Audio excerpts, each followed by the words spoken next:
Luto naman tayo ngayon ng dinuguan. Alam niyo guys, napakadali lang naman magluto.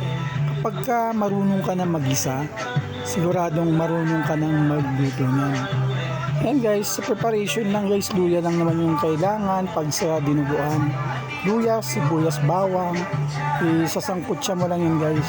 Siyempre guys, ang gusto kasi pagka dinuguan is yung yung laman.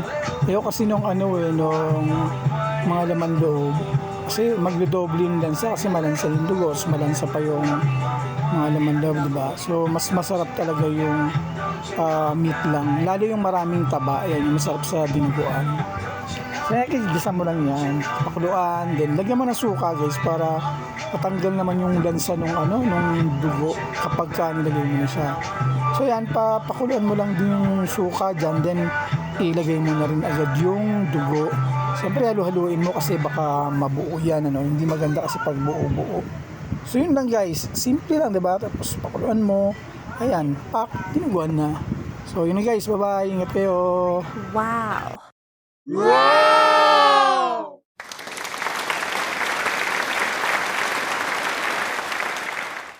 Wow!